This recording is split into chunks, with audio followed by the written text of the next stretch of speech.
On Zoom, I could change the telephone numbers to names,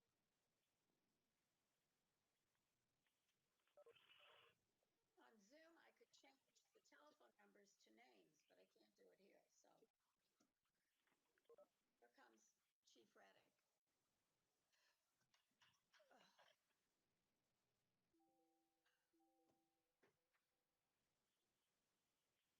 So here comes Chief Reddick. Ray, if Phil doesn't get on, would you be able to start the meeting? Sure. Okay. And we're going to go right to the chief.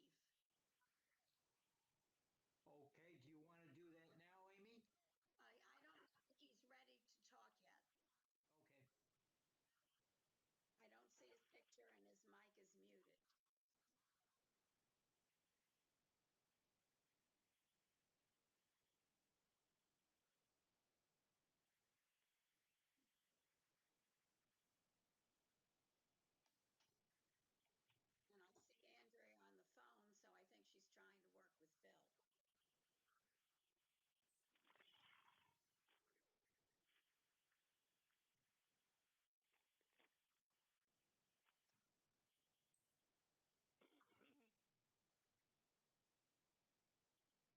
Andrea on the phone, so I think she's trying to work with Phil. Bob, you know you're showing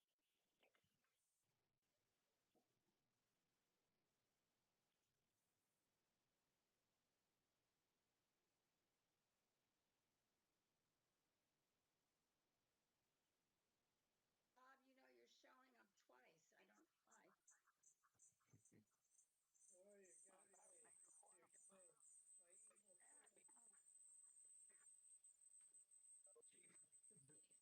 Okay, we're getting into passive interference. Okay.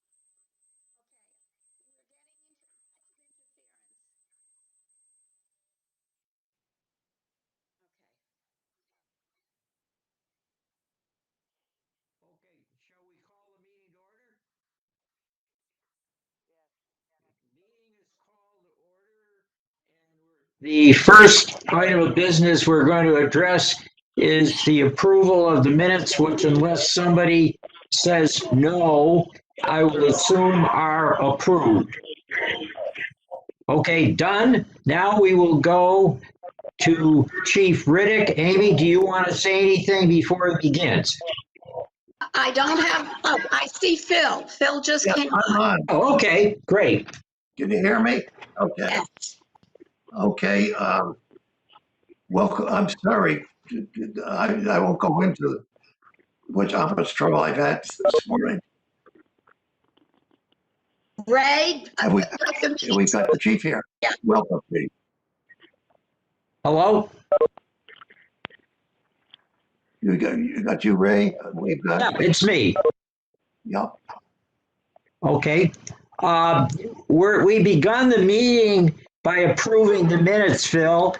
And now I think the next item we probably want to address is to hear from Chief Riddick. exactly. Chief, it's good to have you with us.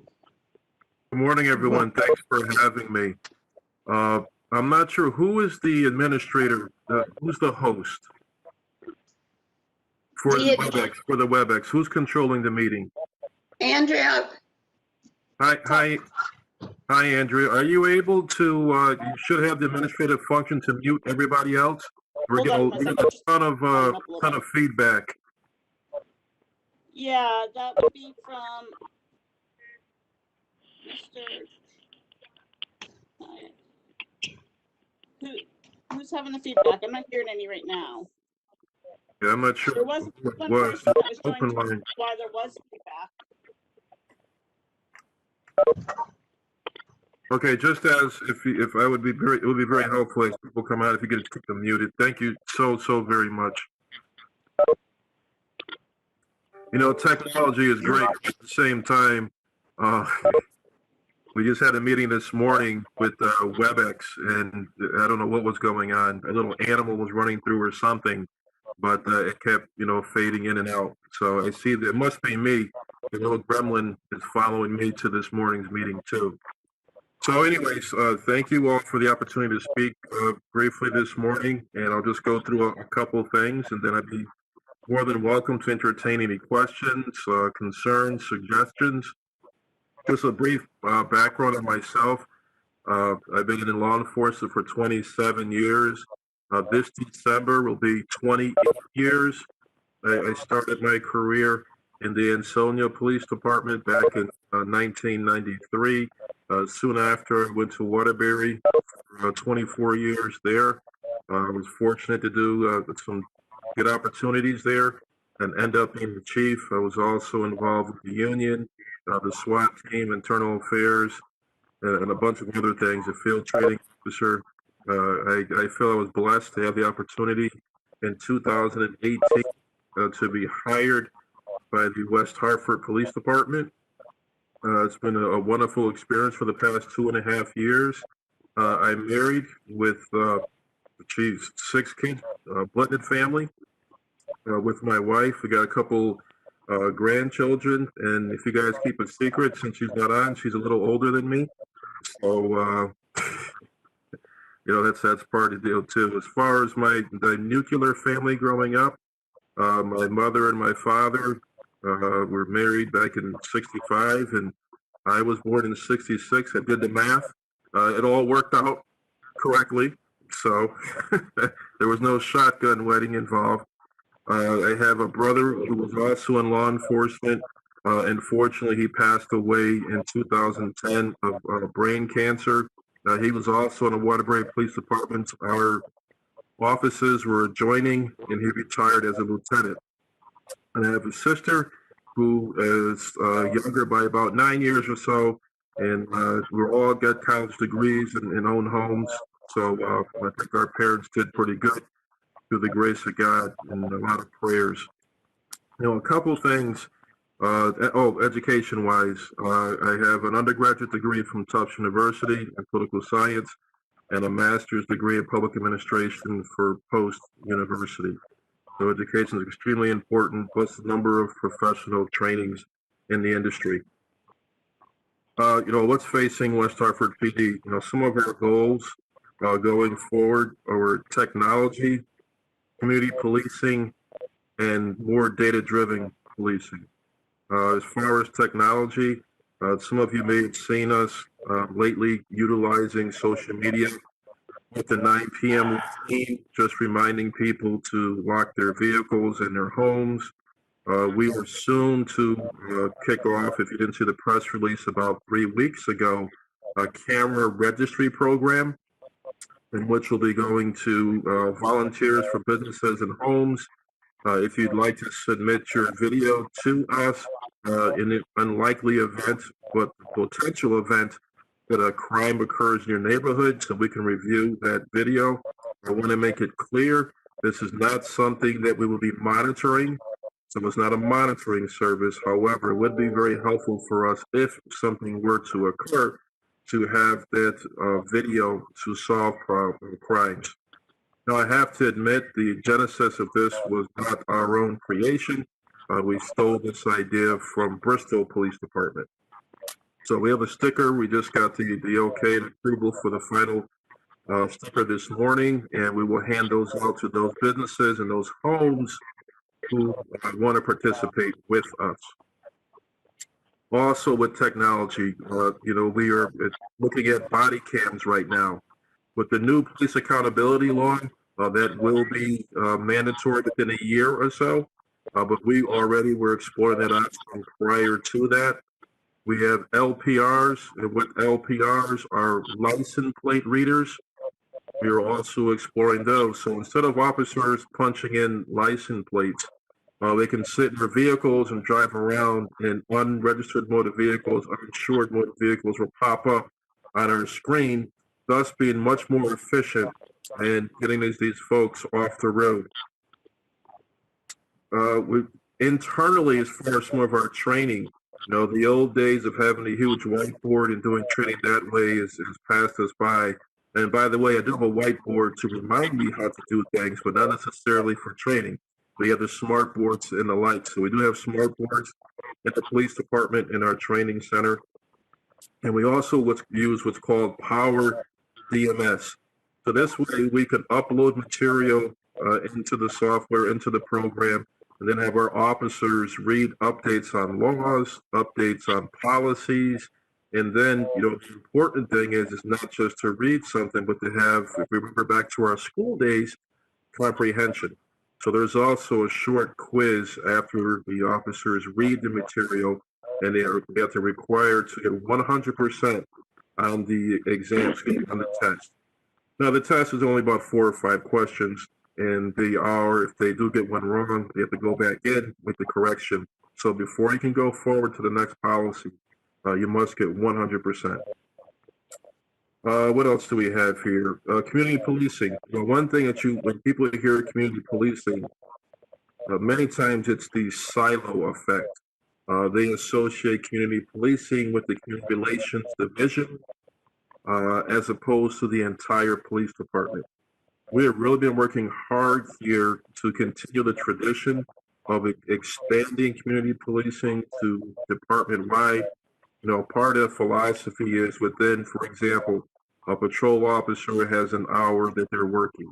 To have at least 2/3 of that hour be dedicated to responding to calls and everything else, but that last third be open, for example, 20 minutes of getting out of your vehicle, a park and walk, talking to neighbors, going to businesses, and just walking around. And for many of us, we remember the old beat cops, you know, way back when. They were very, very important. Efficiency-wise, probably the most efficient utilization of personnel, but extremely important. So we're trying to get that mixture of proactive and reactive policing and having, you know, some of that. We do have beat officers who patrol town center on bicycles when weather permits, and then when it's really cold, because they're a little soft. They're not like we are when we were younger. You know, we give them a car from time to time to work with that. So we're still moving forward. Again, it's a wonderful town, wonderful PD. Lastly, we're really trying to be more data driven. You know, one thing that we lacked in the police department was utilization of our data to direct our resources, again, for proactive policing. You know, what time are crimes occurring? Where are the crimes occurring? What type of crimes are there occurring? And who are the individuals most likely to commit those crimes? So we've opened up a partnership with parole and probation, so we can have notification when certain individuals who have certain modus operandi for certain crimes, if we have a crime spree, and to utilize that data to put up on a hotspot mapping. We put it on the board. You just put all the red areas, green, blue, based upon what the type of crimes that's occurring, and then we deploy our resources accordingly. We found to be very, very helpful. If you were to ask what's the most frequent amount of crimes that occur in West Hartford, it would be larcenies and burglaries. A lot of the larcenies can be prevented, and I know many of you may have heard this, whether it's through a press conference, a press release, or a public safety meeting, or town council. You know, if folks would just, you know, lock their doors and put their valuables away. I know I sound like a broken record, and I know many of you have seen this, but like I can tell you statistically, we could probably knock out 85 to 90% of our larcenies if people would just lock their vehicles, put away their material, and not to have, in a lot of the newer cars, as you know, the newer vehicles have these fancy keys. I'm sorry, this won't stop. They have these fancy keys, so look at the phone. So they have these keys. So, for example, the newer model vehicles, if you have your keys in your garage and your car is parked in your driveway, if your door is unlocked, someone can just go to your vehicle, start the car, and leave without the key. That's how it works. So we try to remind folks there's these sleeves that can be purchased and I should have thought about that in advance. You can put over your keys in your house or move your keys further away from where your vehicle is to get out of range. So if you do mistakenly leave your car unlocked and have the unfortunate luck of some scoundrel coming by to steal your vehicle, that they won't be able to start it up. A lot of the large things are laptops, wallets, money. You'd be very surprised when people just leave right out in the open and their vehicle isn't locked. Now, I agree that in a society that you should be able to leave your doors unlocked. That's your right to your home, to your vehicle. And if you want to leave valuables out, you should have that right to do that. Unfortunately, we do not live in a utopia. We live in reality. And what you are doing is making yourself more of a target for a crime to occur. We like to call this target hardening, whether it's your home or your vehicle, just making it more difficult for people to break into your home or break into your vehicle. They'll probably move on to another location, which is a lot easier. They do not want conflict. They want an easy grab and to move forward. So if there's anything you glean from this morning's conversation is target hardening, protect your valuables, put them away, don't think that, it won't happen to me, because there's been so many, oh, it wouldn't happen to me, or I can't believe it happened to me, that have occurred in our town. For the last 2 years, we've had a decrease in Part 1 and violent crime. Part 1 crime includes homicide, sexual assault, burglaries, vehicle thefts, and the like. So we're trending very well. This year, due to COVID, people being unemployed, we are slightly higher with our larceny, our burglaries. That's to be expected, and but it's not out of control. So we're about 15% higher this year than we were at the same time last year. And speaking of opportunity, it's called like a crime triangle. You have on the bottom of the triangle, if you can picture this, on the bottom of your triangle, you have the offender, and on one side of the triangle, you have opportunity, and on the other side of the triangle, you have a person or a victim. And when the three of those meet, especially an offender, a victim, and opportunity, that's when crimes occur. So if we can eliminate one of those factors, most importantly, opportunity and the offender, we are least likely to experience a crime.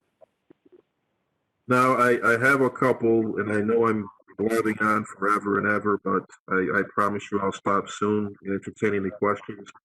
And there's a couple things that, and this thing was near and dear to my brother when he was still with us in the police department.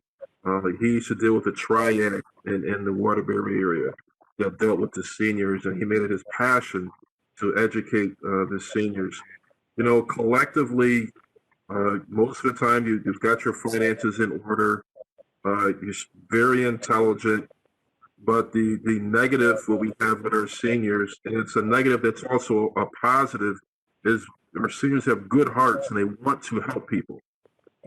They see their children and they see their grandchildren and folks, and unfortunately that heart sometimes overrides our common sense and our intuition that something could be wrong.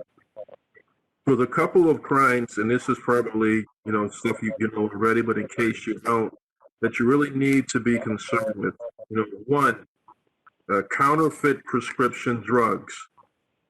Two, internet fraud, and I'll go through these briefly in a second. Three, investment scheme. Four, the grandparent scam. Now, when it comes to the counterfeit prescription drugs, a lot of times that comes on the internet where seniors, they see this huge discount on a prescription that you're taking. And you really feel that, hey, I can save some money here. There's an old adage that I found to be true in 27, close to 28 years in law enforcement. If it sounds too good to be true, It probably is not true. So, talk with a family member, call the Better Business Bureau. You also have the National Council on the Aging, and I know, and the name escapes me, is the place on New Park. I think it's the Council on the Aging or something. If somebody else knows about that, I don't know if is it Karen or Gina? It's the National North Central Area Agency on Aging. Yes, thank you. And again, I'm sure you guys are probably well aware of that, but give these calls. It's important. If that little funny feeling in your stomach and something makes it seem like something's not right, I've learned trust your gut. My gut has never steered me wrong in my entire life. The only time I've made a mistake is when I didn't trust my gut. And I decided not to listen to the little voice that was telling me not to do something, and I went on and did something otherwise. Another thing that we can quickly talk about is it's called the telemarketing and phone scams. For example, somebody's going to call. First of all, when I get phone calls on my cell phone, before it used to be the house, I don't have a house phone anymore. And now these phone calls come. I rarely even answer them if I don't know the number, and then I'll wait and then I'll listen to the voicemail in case it's somebody that I know or somebody might need assistance. And I would recommend the same for you. If you don't recognize the number, or even sometimes you have to be concerned, is people can do a quick Google search on your name and find out who your children's name are or your grandchildren's name. They can actually switch out through software to caller ID where it might seem like the phone call's coming from them. So if you do answer that phone call and you have the conversation, if you can ask them specific questions so you can ascertain and make sure it's your loved one, because sometimes the connection might not be that greatest on the phone, and you might not be able to be picked up on a change in a voice. Like when was the last time that we met? That would be good. When was the last time we were together? If we were together, what was the occasion that we were together? Where was that location? And if people are pausing or can't provide you answers to those questions, that's a telltale sign that it's probably not your loved one and it's probably a scam. So hang up the phone. If you happen to have the number, call the police department. You're not bothering us. We'd be more than happy to follow up. Investment schemes and phishing schemes. Again, if it sounds too good to be true, and I say phishing, I'm sorry, that's phishing, where people will fish for your information. For example, they'll say they're from the Social Security Administration, and they need your Social Security number. Now, that should be a clue. If the Social Security Administration is contacting you regarding your Social Security number, it's probably a number they already have, or any other identifying information. Anytime anyone contacts you and calls you for your birth, for your account number because of a mistake, it's your bank account or your bank or your Social Security number, 99.9% of the time, most reputable companies and firms are not going to ask for that information over the phone. So do not provide it. It also can be, this has happened, people come from the heating, CL&P, or somebody else who provides your electricity, calling saying they need identifying information, otherwise, or to send a check, otherwise your electricity is going to be cut off, or you're on the gas company is calling saying they need information, otherwise your gas will no longer be supplied. You need to be very, very careful with that. You should have all of your important numbers. I have some of mine, if they're not on my phone, you have them on your refrigerator, a little metal magnet, and put it on the refrigerator, just some reminders and the important numbers to call in case you have any questions. And then lastly, if you have any concerns, feel free to contact the police department. 860-523-5203. Again, 523-5203. We'd be more than happy to provide assistance, to provide guidance, and to research some of these calls, and if possible, bring some of these scoundrels to justice when we can. So I quickly ran through some things that I thought were important information to provide. Some of this may have been going over previous information that you've heard before, but I think a little reinforcement is very good. I know I need it. Many times when I'm in meetings, I'll take notes and then I read them again so I can reinforce it and get it into my not so large brain so I don't forget. So, are there any questions that anyone likes to have regarding any information that I provided, or any other questions in the police department, or anything else nationwide that you may have a concern or a question regarding? I'll be more than happy to answer. Hello, can you hear me? I have a question. Yes, I can. Oh, good. Is anything being done to address the bear problem, which we're going to have again in the spring? Yes, there is. Actually, if you go on our website, if you just Google West Hartford Police Department, we have information on there on how to deal with the bears. In addition, DEEP, they don't normally come out unless it's really a hazard. And the obvious things are no bird feeders, and those should be probably put away about now anyways. You wait to the last minute before you put your garbage out if it's at all possible. And also when you do put your garbage out, if you can just pour some bleach over the garbage to get the smell away just a little bit. For some reason, bleach seems to work. If you do see a bear in the area, please feel free to give us a call. We will respond with animal control and try to shoo the bear away. There have been times we have what's called less lethal beanbag rounds. We can utilize sometimes to shoot the bear in the tush, and normally they run away after that. And another important thing is many of the bears that you see around here are tagged. So if you do see the bear, if you can see what color tag or something along those lines to provide that information to us, that'll be helpful. And then if it's not tagged, and the tag would normally be in the ears. If you don't see a tag, that's good information for us to know too. But that's a bear that they are not tracking. Great, thank you very much. You're welcome. I also want you to know that is a priority for the mayor. She'd actually has started asking this question probably about 2 months ago. Chief, Great. this is Phil Walker, the chair. Thank you very much for coming. It's been very helpful to hear what's going on, and amazing how you're the changes in police and operations over the past few years. I have one question though that is a concern to seniors. This past year has been pretty tough as far as urban violence is concerned.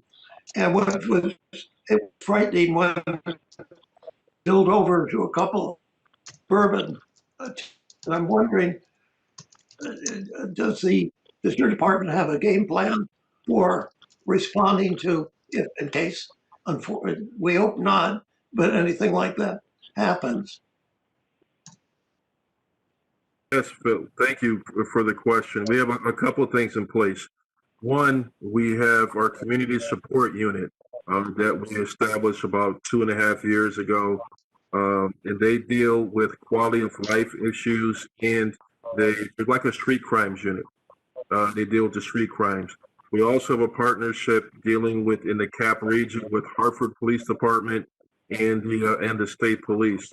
We have an officer, 2 officers assigned to the state police task force. The statewide narcotics task force.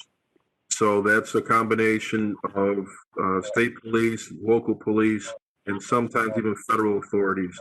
And then lastly, we have an officer who recently got deputized for the FBI Violent Crime Task Force for the Cap region. So we are integrated with other organizations in addition to what we're doing ourselves to make sure that we get the edge on these crimes in advance. That's the most important thing, is crime prevention. And to find out these organizations, there aren't any organized groups that we've got intelligence on in West Hartford, so there's no gang problem or anything else. However, as we know, we have neighboring towns where that could be an issue, and some of these towns that could carry over.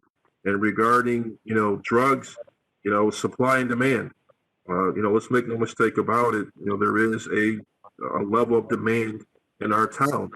So it's important for us to be cognizant of that, to work with our state and federal partners, and to make sure we curb the sale and distribution, which in turn will curb the potential for the violence. Well, I was concerned with referencing when, the exercise of First Amendment rights goes out of hand, and storefronts are vandalized and things like that. I know we all want them to have that First Amendment rights, but when it gets out of control, the property and safety of citizens can't be compromised, I wouldn't think. Oh, I'm sorry, I misinterpreted your question, Phil.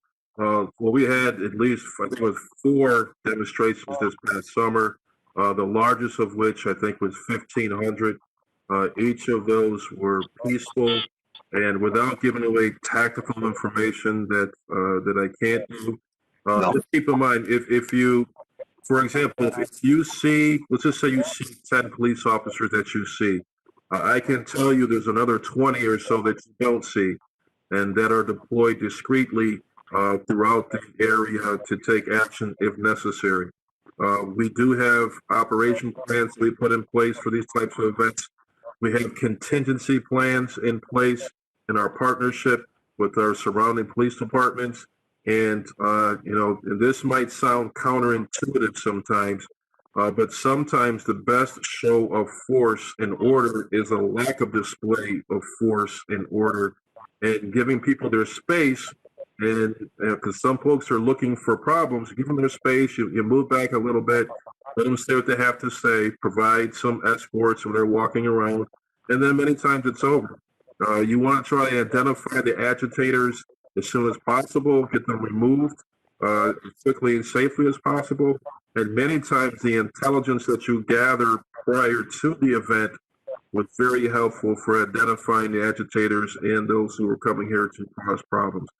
So we were very successful, thank the good Lord, for the protests that we did have over the summer. The intelligence worked, our plans worked, our contingencies worked, our communications worked, and it was a good exercise for everyone. That's going to be a real comfort to our seniors to know you're on top of this, and it's wonderful. I congratulate you for being ahead of the curve. Thank you, I appreciate it.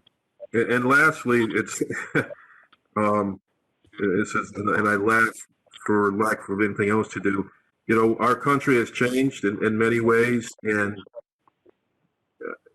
sometimes public safety has to come at the expense of civil liberties, and people have to understand that. So when I say, what are you talking about? Well, we all remember Big Brother, George Orwell, and all that stuff from way back when. The utilization of drones and, artificial intelligence. These are some of the things that need to be used in an effort for public safety to protect the public. But they should not be utilized for anything for spying on people and any of the type of proactive measures like that. So these are some of the things that, it's a fine line, and we have to have some change to keep our protections. Thank you so much. And I hope, is there any short questions? Ray, go ahead. Yeah, Chief, it seemed to me in past sessions with the police department, I think I remember that you keep some records with respect to where people who may have mobility problems or disabilities live. So if there's an emergency at an address, you know that you're facing that problem. I wonder if you still do that, and if you do, if you could explain how it works. Thank you, Ray. Excellent question. If someone can mute, because we have a few people I think who are not muted. We're getting some feedback. It'll be greatly helpful. I think his last 70. I'm not sure. Anyways, yes, it's our CARES program. So either people have autistic children or elderly who need assistance or any other type of situation. Again, you can contact our main number at 860-523-5203 to register. We'll verify the information and we put the information into our database. So when we get a call for service there, on our MDTs, our mobile data terminals, our computers in our vehicles, when we're responding to that call, the information populates on the screen so we know there's a person there who may not be ambulatory, who may be assistance to get to the door, or there might be someone who has an autistic child and we're responding to an alarm or something. The information is good for us to know because they might not respond appropriately to our verbal commands. So thank you for bringing it to my attention. Any other questions or concerns that anyone might have? Or suggestions? Open for suggestions. There's a lot of experience on this call. I actually have two questions. And I know I shouldn't be asking because I'm the secretary, but nobody else is asking. Is there a specific COVID response from the police department that we should be aware of going forward? I'm not sure what you mean by COVID response, so I'll explain what we are doing for medical calls and this such. It's called the R1 status, which means normally the police department is the first responder to medicals, but during this COVID pandemic, we have temporarily allowed the fire department, who have paramedics, to have the R1 status. So they are the first responders, and they are deployed for many of the medicals in donning full, complete PPE and suits. They look like space astronauts, coming to some of these calls. It's really incredible. So that's been a significant change for us. You'll also find our officers not, and we're not being rude, but we're staying 6 feet or more back from folks on a complaint with our mask on and talking. So it might seem impersonal, but that's what we're doing. And thirdly, unless it's life-threatening situation, we normally don't go inside of houses like we used to do to talk to folks, unless it's domestic or something else that warrants that. So those are the things that we've had to change because of COVID. And I'm happy to report that thus far we've only had, since this outbreak, only 2 officers, test positive, despite these hundreds and thousands of interactions that we've had throughout this pandemic. And the last person actually just got infected 2 weeks ago, and that was by a family member who had tested positive. So we're doing a pretty good job here. The town is doing a really good job. My second question is, we read about and hear about defunding the police. What is the impact on the West Hartford Police Department for those kinds of issues? Again, very good question. First, let me give a shout out to Mayor Cantor and Mr. Manager Hart. They actually came to our roll calls about a month and a half ago or so and addressed each roll call. They came to third shift, they came to second shift, and they came to first shift to reassure our police officers that the town of West Hartford was not participating or in agreement with the national narrative of quote unquote defunding the police. Now, they caveated that we have normal budgetary considerations to be concerned about and normal budgetary cuts that might come or any other different allocations. That's totally separate. Now, that's not the defund the police movement. So that was very well received. That did help morale because a lot of our officers, faced with that quote unquote blanket defund the police, were very concerned about their jobs and their ability to do their jobs. And quite frankly, so was I, and so am I. So to have the town manager and the mayor come to roll calls for all 3 shifts, and that was very helpful, and it really helped our police department, and it helped me personally. Now, again, that being said, we're not adverse if we can move, some money around somewhere to assist social services. There's been discussions along those lines. That's not a problem. That's not defunding police. That's normal fiscal management, normal budget review that you would do at any time. But I'm very pleased and happy that we're not part of that because it doesn't make any sense. And if you remember, in Minnesota, what started a lot of this, and they eliminated tons of funding. They ended up putting the money back because it backfired on them. So anyway, so thank you for that. Two very good questions. Thank you very much. Chief, thank you for your time. I appreciate that you've got another busy day ahead of you. So I think we can excuse you with our great thanks and hope to see you again. Yes, thank you guys, and I appreciate your indulgence. I know I was supposed to be on last month, but it really has been crazy. For lack of a better term, I just have to confess and admit that. I love law enforcement. Again, coming from Waterbury, I've seen a lot crime-wise and just life-wise. But talking with other chiefs, I have to admit, and collectively, this is probably the most challenging for law enforcement, for folks, just for regular folks, fire department, nursing, doctors, for our entire country. I have never, and I'm not a lazy person, but I've never worked so hard in my entire life just to maintain and keep our head above water. So thank you so much for your thoughts, and please keep us in your prayers because we need it. Thank you, 100%. Thank you, Chief.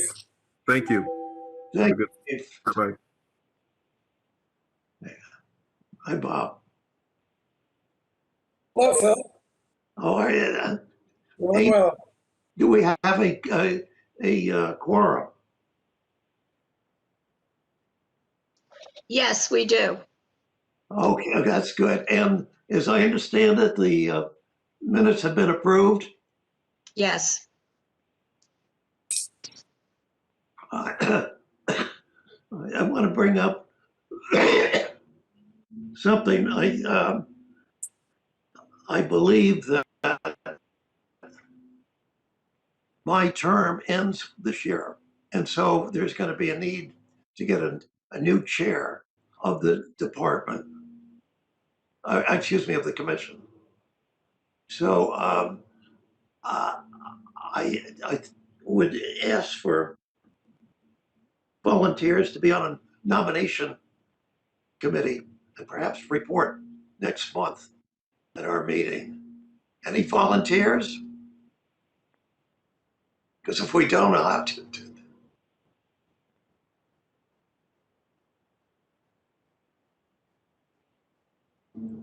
Well, thanks everybody. Who's on the phone? I see Ray and I see. Ellen is on the phone, and Noreen is on the phone, and Rosemary Cleary is on the phone.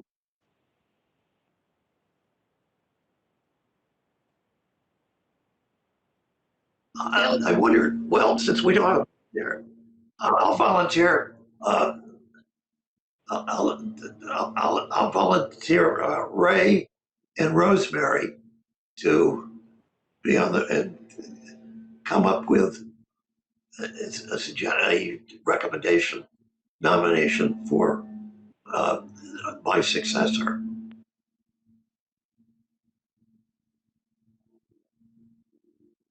Okay, I'll be happy to help out. Okay. Ray, unmute yourself, Ray. Yeah, I'll do that. I think, that violates the 14th Amendment restriction on slavery and involuntary servitude, but we'll pass that by, and I'll be glad to work with Rosemary. And I'll be able to say free at last, free at last. Hi, Phil. This is Noreen Bachteller. I think my 5-year term might be coming to an end or has ended. I was trying to find that information on the website. It used to have the terms. Noreen, can you hear me? Your first term is up this December. Oh, this December? Okay. If you wish to talk about a second term, that certainly does happen. Okay. What's the process with that? Do I submit another letter to the town clerk? Do I submit another letter? How does that, if I'm interested to continue for another term? Just let her know by email that you want to be considered for another term. So that would be the town clerk and Phil, the current chair? Yes. Okay, thank you.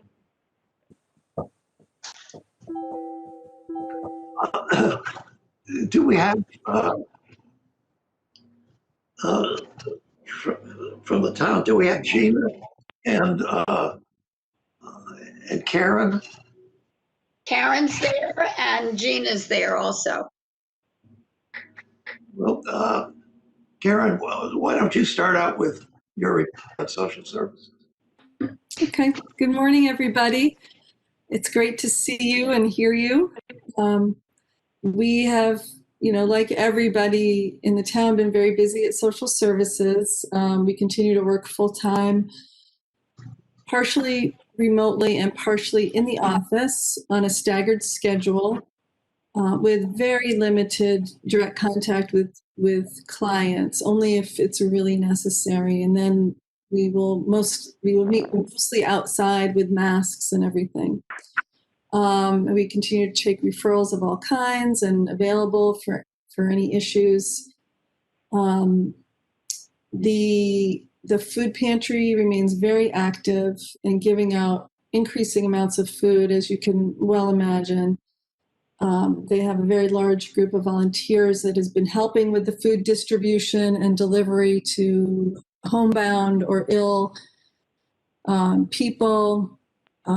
The shopping, volunteer shopping and telephone reassurance is continuing as well, but the medical escort program remains on hold until further notice. So the social workers, have been trying to help those people fill in the gaps with other options. And they are in the middle of the Thanksgiving holiday card distribution now for those that qualify. And all of that, the food distribution and everything is being done curbside outside the main doors of the town hall. Really no changes with Dial-A-Ride in terms of, from the last time I reported, I believe that, they're following all the CDC guidelines. There's no group trips. Everybody wears masks, etc. Since we last spoke, the Energy Assistance Program is up and running in full swing. But again, it's all being done remotely, phone and mailing in, faxing of documents, etc. And there's constant changes going, regarding moratoriums of shutoffs and different assistance programs, longer payment plans, et cetera. So that is a moving target all the time. And luckily, there's been a lot more assistance and oversight of the utility companies to provide the information that people need if they need it. The renters rebate program, the deadline was September 30th. But fortunately, this year, we did advocate for and were granted an extension. Normally, people can get an extension if they get a doctor's note until December 15th. But because of COVID, the Office of Policy and Management allowed us to just send in names and not have to go through the whole application process. So we are, the whole application process took so much longer and it was more confusing since we weren't meeting with people in person. So if you know anybody that's out there that hasn't applied yet, there's still time. We can still get it in. It's a big help for people. And as you probably know, we're in the middle of open enrollment for Medicare, and the Choices program is still working full force remotely as well. But they have, you can call our office for an appointment. I think, Gina, they can call the senior center. There's volunteers there as well at both senior centers. And lastly, I did report last time we had a big cloth mask distribution, but we still have some masks. We have volunteers willing to make masks. So if anybody needs them, please call our office and we can help coordinate that. And that's pretty much it for my report. Anybody have any questions about any? Yes, Ray. Yes, at some point, there's going to be a vaccine or vaccines and a distribution. Is your department or is some department in the town designated to act as liaison or in some other capacity so that we know that our vulnerable populations get covered? Yeah, I haven't received word yet. My guess is that it would be through the health department, getting guidance from the state health department and the governor's office. So we're waiting for more information on that. And I'm sure we do coordinate with the health department if there's extenuating circumstances that people, I don't know, well, for one, to get the information out, just like Gina does as well. And then, if people need a ride or some other extenuating circumstances, if there's that we can help with, we always do coordinate together. So.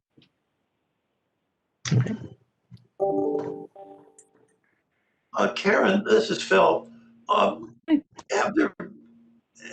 you had to cut back or eliminate any of your programs because of the COVID-19? No, thank goodness. At this point, we have not.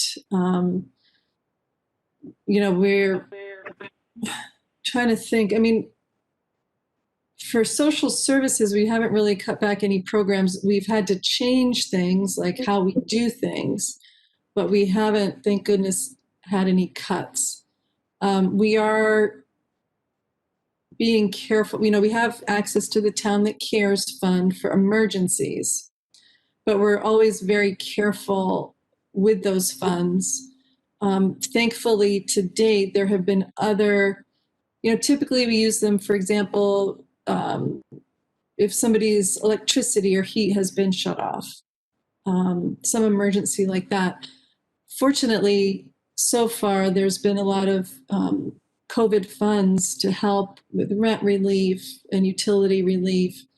So we're trying to preserve those funds as much as possible for future use when those funds might not be available. Good for you. That's amazing. Yeah. Anybody else got any questions for Karen? Then thank you, everybody. Thank you very much. Gina, before we get to you, can I just ask if Kevin Farmer is on? He is. I see him, but can he hear us? Kevin? Kevin, I see your name. Kevin? Well, why don't we go ahead with Gina? Okay. Good morning, everyone. Good morning, Gina. Morning. Just an update of what's going on here at the Senior Center. I'm working out of the West Hartford Senior Center. All the phone calls from Elmwood are being forwarded to this line. And we have one part-time person who from home is answering the messages and returning calls. And I have 2 other part-timers who are doing other jobs in the office here. We've been working from the office for many months now. Because there's only a few of us, it's not an issue. Our outreach programs have been email blasts twice a week to the people that can. We have been trying some phone calls as well. We tried to do some outdoor programs while the weather was still nice. So we did our very first Halloween car and costume parade, which really was a lot of fun. So much so that the staff want to do it again next year, even if COVID is over. They really enjoyed it. And the seniors that came had fun as well. So that was fun for October. We also, because the town hall large room was being used for ballot counting with the mail-in, we had the blood drives here for the month of October. So we had 4 Red Cross blood drives here, which was very interesting. So I saw firsthand how they handled all their safety protocols, and we had hundreds of people in the building. We also were the site for voting. The people that were not registered or had issues came to our location, and that also had quite a bit of turnout. So we've seen a little bit of action here, not with our seniors, but with other programs. We are doing Take and Create, which are art projects that people sign up for, and then they drive by, pick it up, and go home. And the same thing with our Grab and Go. So with many of our activities, our special events, we're able to offer people the opportunity to come in and get a treat. And all these things have been sponsored by the local retirement communities, insurance companies, different generous businesses in West Hartford that are supporting us. So we've been able to offer everything for free, which people seem to be very happy with. We're in the midst of a new technology drive. I don't know if you were aware, but originally we were working with We Care Computers to get refurbished computers to seniors who wanted them. Well, we were able to accommodate 4 seniors with this program, and we have another 8 on the wait list. We Care does not have any more computers, so our next bit of business is with an Eagle Scout who started a technology drive. We had it on Saturday, and we received several smartphones, laptops, smaller devices, which actually might work out better for seniors. And we have another drive tomorrow. The other thing that's been interesting with this young man, Jackson Forrest, is that his family and friends have donated hundreds of dollars towards his project. So when all is said and done, we're hoping that with the help of our IT department, we'll be able to purchase items, brand new things for our seniors to use for email and for Zoom calls. And then our next push will be training. We have someone on staff, Lisa Hans, who is our technical guru, and she is on the phone daily helping seniors navigate the computer. And I listen to her and I'm in awe on how smart she is and how patient she is, because she goes over and over some of the same things, and people are getting it. A lot of people are getting it and seem to be happy with it. We had a Take and Create project. There's soy candles. We had over 40 people sign up for it. So it is very popular, and we have another series planned for the winter cycle. This Wednesday, or tomorrow, I should say, we have a program called 60s Satisfaction, where we have all 60s music that will be played virtually. We also have a grab and go for that has items that are 60 related. Most of it is candy, which is kind of fun, and a tie-dyed mask people will get, and odds and ends of different things. The holidays this year will be a little different, as it is true for everyone. We are doing a Hanukkah celebration virtual. The first part is a pickup box lunch, kosher deli lunch, followed by a program that's called Jewish Heroes that will be presented by 2 retired school teachers from New York who have a travel agency in New York. And they're going to do the presentation. And then following that, we have a klezmer band. So it should be a fun, different than what we usually do, but a fun event. And we also are doing a concert at Atria Hamilton Heights, which is also virtual, that gets streamed to YouTube. And that's on Wednesday, December 9th with Echo 5 is the name of the group. We've had 3 concerts so far at Atria, and the last 2, luckily, were held outside because it was beautiful. No one else is there but the musicians and the staff that are recording. But it was so nice outside and the weather held up. I don't think we'll be that lucky for next week, but you never know. And then we have the Nutcracker Tea on Sunday, December 13th. The local cable station is going to show last year's performance of the Nutcracker by the Hart School. People will also get a goodie bag that includes teas and breads and all different kinds of things to celebrate the holiday season. So again, although we're doing things differently, hopefully people will be happy and get in the mood for the holidays. I have been meeting with the AARP tax assistance representatives. We are hoping to be able to offer the tax assistance this year at both Elmwood and West Hartford. They're looking at some different ways to do this, possibly scanning the documents so that the seniors don't have to physically come into the building or wait for them, and then having them come back and pick up their return. So it's in works. We're doing the best we can. But hopefully that will work out, because out of all the programs that people have been calling for, taxes was the most calls that we received. And people were really heartbroken that they couldn't get it done. So that's our goal. We'll see where we are at that point. Our winter bulletin is at the printer, and hopefully will be out soon. So all our winter classes and programs are planned. Trying to think.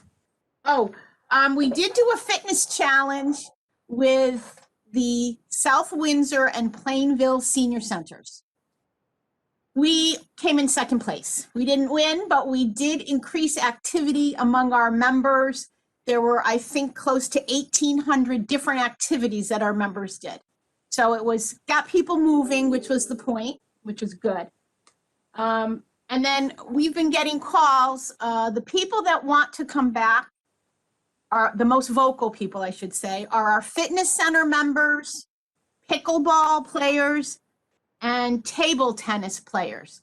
So all of typically the more healthy, younger seniors are calling daily, wanting to know when we're going to open. With the way things are now, it does not look good, at least through the holiday season. So we're hoping for a spring opening when COVID is under control, and hopefully there's a vaccination.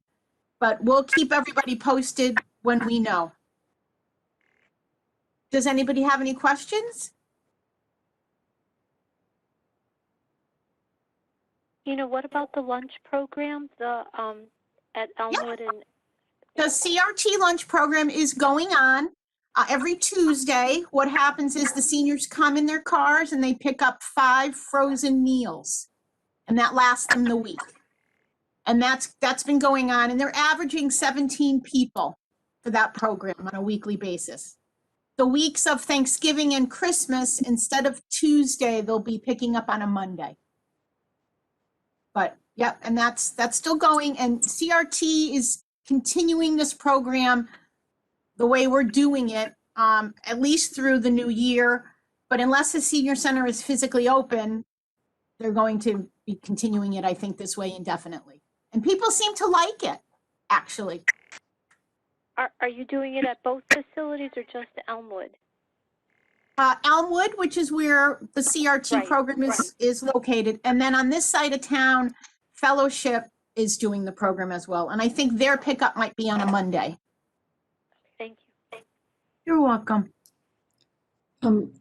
I don't have a question. I just want to say I am so impressed and feel so excited when I hear these programs that you're offering and the creativity that these ideas are so wonderful. It's just, and I'm just thinking maybe someday too, it'll be a great way to reach homebound seniors to be able to participate in some of these great programs. It's just really kudos to you, Gina. It's really, really wonderful.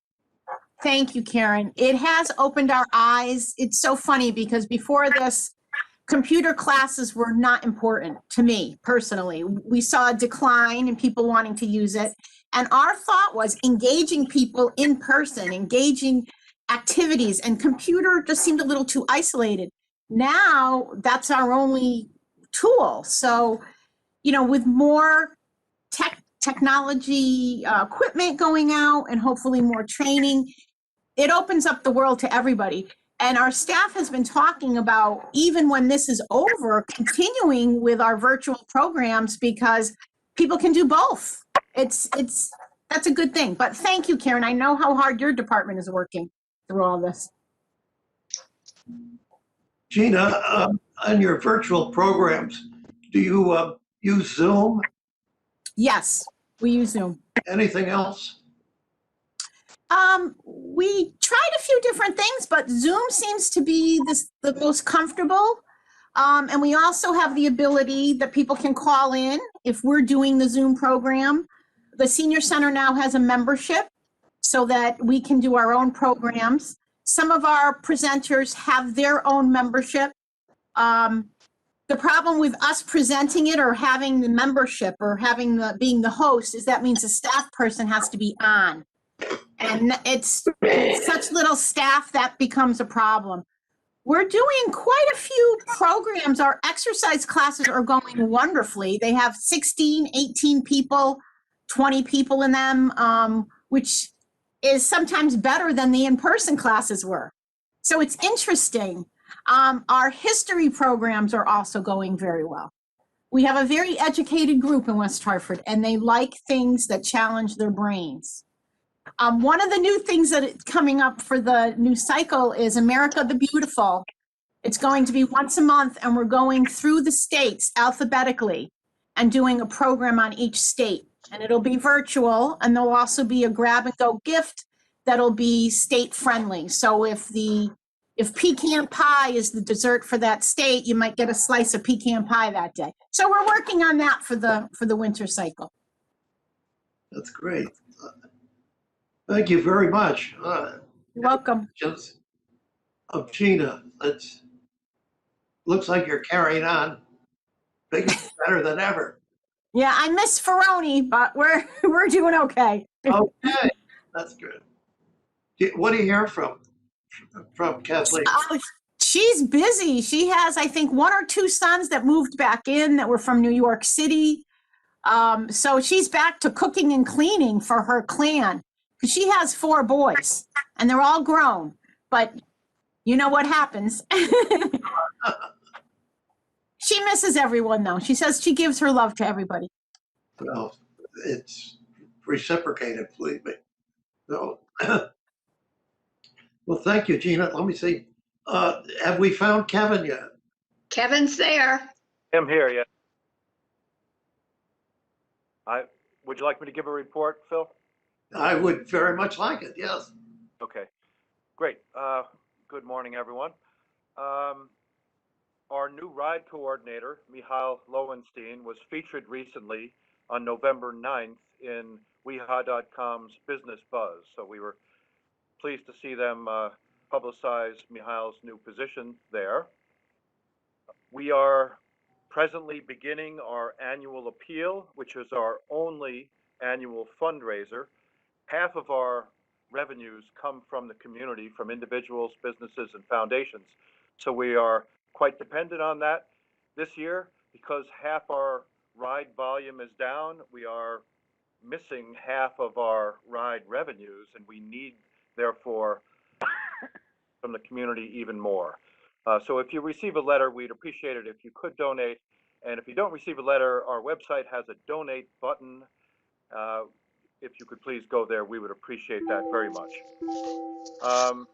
We are operating under COVID-19 safety protocols, and those are listed on our website. Please see those if you like. It certainly includes both parties in the car wearing a mask and the driver disinfecting the area of the passenger before and after the ride, and the passenger sitting in the rear passenger seat. We are doing our best to protect everyone. We believe we are, but who knows? And I can say that COVID-19 has definitely impacted our operations. As I just said, we're only doing half the rides we used to do. Also, we have lost 2/3 of our drivers. Now, they're not lost forever. They're still around, but they are, for their own reasons, out of an abundance of caution, sitting on the sidelines for the time being. So this is a time when people who are bold to be in the community and generous and helpful might want to step up to help us by volunteering to drive. We really could use it at this point because our current drivers are stretched pretty thin. So those are my pieces of news for the time being. But in general, I would just say that we are all grateful as we enter the Thanksgiving holiday very soon. Thanksgiving will be a reduced type holiday, but everyone, let's hope, will celebrate in smaller ways. So thanks everyone and take care. Thank you, Kevin, so much. Well, do we have any other reports coming in from anybody? Senior, the job bank is not on this call.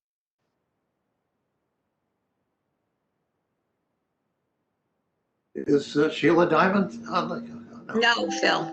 No, she emailed that she is not.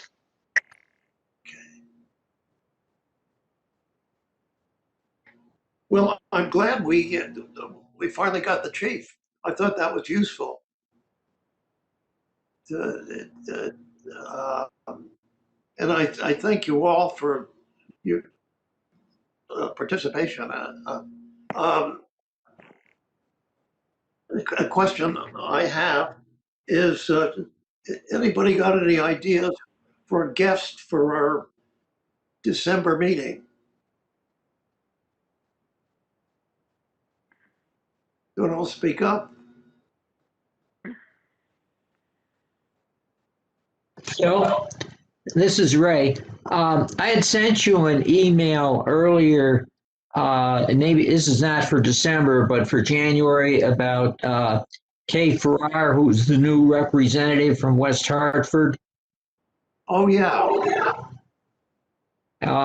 Who I know would like to appear, and we usually have legislators, so I just suggest you might want to work her in maybe after the legislature convenes. Would you mind contacting her and say we'd be very interested in that? Okay, I will. Would her? Okay, and I'll ask her to contact you, Phil? Sure. Okay, fine, I will do that. And then when she's available, if she could do it in December, that would be great. Okay. But it's her schedule we can work with. Right. Thank you very much. Well, I wonder if we don't have anything further. I think it's been a good meeting, but I don't see any reason to drag it out if we've done our business. And I ask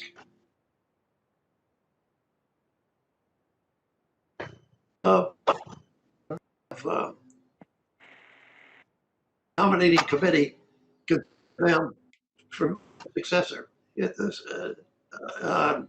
been a great job, primarily because of the quality of the commissioners worked with. It's been fun, but I think I've grown old. It's like George Washington. My eyesight's not so good either. So I thank you all very much. So with that, perhaps a motion to adjourn would be in order. So moved. Second. Second. All in favor, I'm sure. Thank you all so much, and happy Thanksgiving. Okay, You Happy too. Thanksgiving, Phil. Thank you for all your work. happy. Bye, everybody. Well, Bye-bye. Bye.